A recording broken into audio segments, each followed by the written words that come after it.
നമസ്കാരം. പ്രധാന വാർത്തകൾ. നിരത്തിൽ യമധർമ്മനായി കെ.എസ്.ആർ.ടി.സി. അഴിമതിയുടെ ബ്രേക്ക് ഇല്ലാത്ത ഭരണകൂടം. തിരുവനന്തപുരം. കേരളത്തിന്റെ നിരത്തുകളിൽ സാധാരണക്കാരന്റെ ജീവനെടുക്കുന്ന യമധർമ്മന്മാരായി കെ.എസ്.ആർ.ടി.സി. ബസ്സുകൾ മാറുമ്പോൾ, ഭരണസിരാകേന്ദ്രങ്ങളിൽ അഴിമതിയുടെ പുതിയ അധ്യായങ്ങൾ രചിക്കപ്പെടുകയാണ്.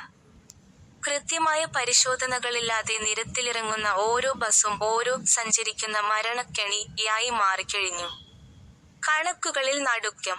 ഓരോ മാസവും 100-ലേറെ അപകടങ്ങൾ. സംസ്ഥാനത്തെ റോഡപകടങ്ങളുടെ കണക്കുകൾ പരിശോധിച്ചാൽ കെ.എസ്.ആർ.ടി.സി. ബസ്സുകൾ ഉൾപ്പെട്ട അപകടങ്ങളുടെ എണ്ണം ഞെട്ടിക്കുന്നതാണ്. അപകടങ്ങളുടെ എണ്ണം. കഴിഞ്ഞ ഒരു വർഷത്തിനിടെ സംസ്ഥാനത്ത് കെ.എസ്.ആർ.ടി.സി. ബസ്സുകൾ ഉൾപ്പെട്ട ചെറുതും വലുതുമായ 1200-ൽ പരം അപകടങ്ങളാണ് റിപ്പോർട്ട് ചെയ്യപ്പെട്ടത്. ഇതിൽ ശരാശരി 150-ഓളം പേർക്ക് ജീവൻ നഷ്ടപ്പെടുകയോ മാരകമായി പരിക്കേൽക്കുകയോ ചെയ്തിട്ടുണ്ട്. കട്ടപ്പുറത്തെ വാഹനങ്ങൾ.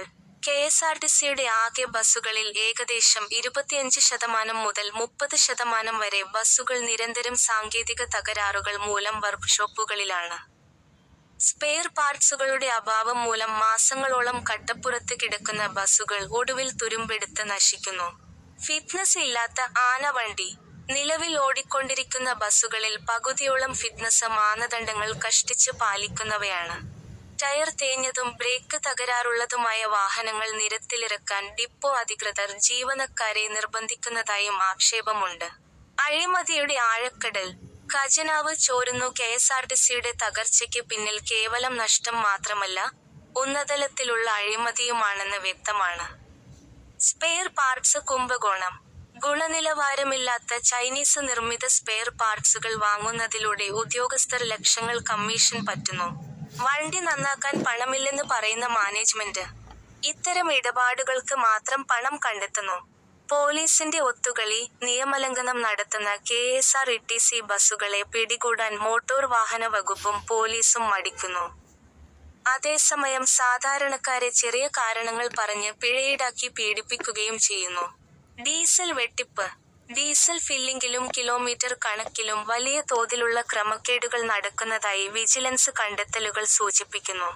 ഉദ്യോഗസ്ഥ ഭരണത്തിലെ ജീർണത. സർക്കാർ ഓഫീസുകളിൽ കൈക്കൂലി നൽകാതെ ഒരു ഫയലും നീങ്ങാത്ത അവസ്ഥയാണ്. അഴിമതിക്ക് രാഷ്ട്രീയ സംരക്ഷണം.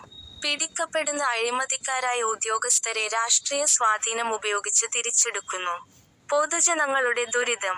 പെൻഷനും ശമ്പളവും നൽകാൻ പണമില്ലെന്ന് പറയുമ്പോഴും ആഡംബര കാറുകൾ വാങ്ങാനും വിദേശയാത്രകൾ നടത്താനും ഉന്നത ഉദ്യോഗസ്ഥർക്ക് മടിയില്ല.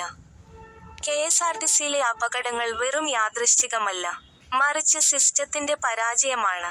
ഉദ്യോഗസ്ഥരുടെ അഴിമതിയും സർക്കാരിന്റെ നിസ്സംഗതയും ചേർന്ന് കേരളത്തിലെ റോഡുകളെ ഒരു മരണക്കെണിയാക്കി മാറ്റിയിരിക്കുന്നു. ഗതാഗത സുരക്ഷാ വിദഗ്ധർ. വാർത്താ വിശകലനം. തകർന്നു വീഴാറായ ബസ്സുകളും തകരാത്ത അഴിമതിയുമാണ് ഇന്ന് കെ.എസ്.ആർ.ടി.സിയുടെ മുഖമുദ്ര. ജനങ്ങളുടെ നികുതിപ്പണം കൊണ്ട് ഉദ്യോഗസ്ഥർ വിരുന്നുണ്ണുമ്പോൾ, സാധാരണക്കാരൻ റോഡിൽ ചോരചിന്തി മരിക്കേണ്ടി വരുന്നു. ഇതിനൊരു അറുതി വരുത്താൻ ഭരണകൂടം തയ്യാറാകുമോ, അതോ ഇനിയും അപകടക്കണക്കുകൾ കൂടുന്നത് നോക്കി നിൽക്കുമോ?